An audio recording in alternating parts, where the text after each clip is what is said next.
ಮೇ ತಿಂಗಳಲ್ಲೇ KRS dam 100 ಅಡಿ ಭರ್ತಿಯಾಗಿದೆ. KRS ಡ್ಯಾಮ್ಗೆ ಭಾರಿ ಪ್ರಮಾಣದಲ್ಲಿ ಒಳಹರಿವು KRS ಕ್ಯಾಚ್ಮೆಂಟ್ ಏರಿಯಾ ಅಂತ ಇರುತ್ತೆ. ಸೊ ಅಲ್ಲಿ ವಿಪರೀತವಾಗಿ ಮಳೆ ಆಗ್ತಾ ಇದೆ. 4 ದಿನಕ್ಕೆ 11 ಅಡಿ ಭರ್ತಿಯಾಗಿದೆ KRS ಡ್ಯಾಮ್. ಕಳೆದ 4 ದಿನಗಳ ಹಿಂದಷ್ಟೇ 80 ಅಡಿಗೆ ಕುಸಿತಿತ್ತು ನೀರಿನ ಮಟ್ಟ. ಬಟ್ ಈಗ ಕಾವೇರಿ ಕೊಳ್ಳದ ಜನರಲ್ಲಿ ಸಂತಸ ನಿರ್ಮಾಣ ಆಗಿದೆ. ಬೆಳೆಗಳಿಗೆ ಸಮೃದ್ಧವಾಗಿ ನೀರಿರುತ್ತೆ ಅನ್ನುವಂತಹ ನಂಬಿಕೆ ರೈತಾಪಿ ವರ್ಗದ್ದು. ಮತ್ತು KRS ಡ್ಯಾಮ್ ಬೆಂಗಳೂರಿನ 60% ನೀರಿನ ದಾಹವನ್ನು 80% ನೀರಿನ ದಾಹವನ್ನು ತಣಿಸುವಂತಹ ಸಾಮರ್ಥ್ಯ ಇರುವಂತಹ ಡ್ಯಾಮ್. ಸೊ ಇಲ್ಲಿ ನೀರು ಬರ್ತಾ ಇದೆ ಅಂದರೆ ಅರ್ಥ ರಾಜ್ಯ ಸುಭೀಕ್ಷವಾಗ್ತಾ ಇದೆ ಅನ್ನೋದ್ರ ಅರ್ಥ, ಸಮೃದ್ಧವಾಗ್ತಾ ಇದೆ ಅನ್ನೋದ್ರ ಅರ್ಥ. ಮತ್ತು ತಮಿಳ್ನಾಡವ್ರು ಕಿರಿಕಿರಿ ಇರಲ್ಲ. ಅವ್ರಿಗೆ ಕಾವೇರಿ ಟ್ರಿಬ್ಯುನಲ್ ಅವಾರ್ಡ್ ಪ್ರಕಾರ ಅವ್ರಿಗೆ ಬಿಡಬೇಕಾಗಿರೋಷ್ಟು TMC ನೀರನ್ನು ಹಂತವಾಗಿ ಕೊಡಬಹುದು. ಆ ಲೆಕ್ಕಾಚಾರ ಕೂಡ ಇದೆ. ಸರ್ಕಾರಕ್ಕೆ ತಲೆಬಿಸಿ ಕೂಡ ದೂರ ಆಗ್ತಾ ಇದೆ. ಮತ್ತು ಆ ಭಾಗದ ರೈತಾಪಿ ವರ್ಗಕ್ಕೂ ಕೂಡ ಇದು ಖುಷಿಯ ಸಂಗತಿ ಆಗ್ತಾ ಇದೆ.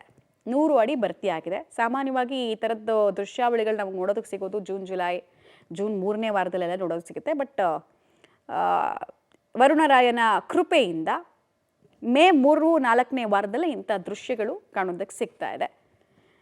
ಲಾಸ್ಟ್ ವರ್ಷ ಕೂಡ ಸಮೃದ್ಧವಾಗಿ ಮಳೆ ಆಗಿತ್ತು. ಸೊ ಅಷ್ಟಾಗಿ ಸಮಸ್ಯೆ ಆಗಿರಲಿಲ್ಲ. ಬಟ್ ಅದಕ್ಕೂ ಹಿಂದಿನ ವರ್ಷ ವಿಪರೀತವಾಗಿ ಪ್ರಾಬ್ಲಮ್ ಆಗಿತ್ತು, ಪ್ರೊಟೆಸ್ಟ್ಗಳಾಗಿತ್ತು. ಕಾವೇರಿ ನೀರಿಗೋಸ್ಕರ ರೈತಾಪಿ ವರ್ಗ ರಸ್ತೆಗಿಳಿದಿತ್ತು, ಹೋರಾಟವನ್ನು ನಡೆಸಿತ್ತು.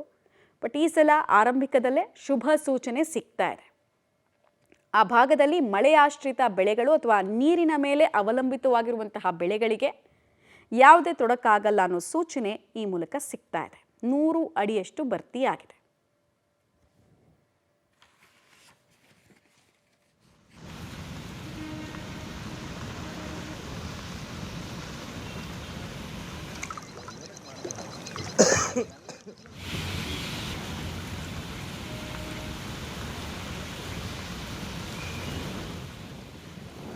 KRS ಕ್ಯಾಚ್ಮೆಂಟ್ ಏರಿಯಾದಲ್ಲಿ ಮಳೆ ಆಗ್ತಾ ಇರೋದ್ರ ಡೀಟೇಲ್ಸನ್ನು ನಾವು ಕೊಡ್ತಾ ಇದ್ವಿ. ಸೊ ಇದರ ಪರಿಣಾಮ ಏನು ಅಂದರೆ ನೀರಿನ ಒಳಹರಿವು ಹೆಚ್ಚಾಗಿದೆ. ಸೊ ಡ್ಯಾಮ್ ತುಂಬೋ ಹಂತಕ್ಕೆ ಬಂದಿದೆ ಅನ್ನೋದ್ರ ಮಾಹಿತಿ.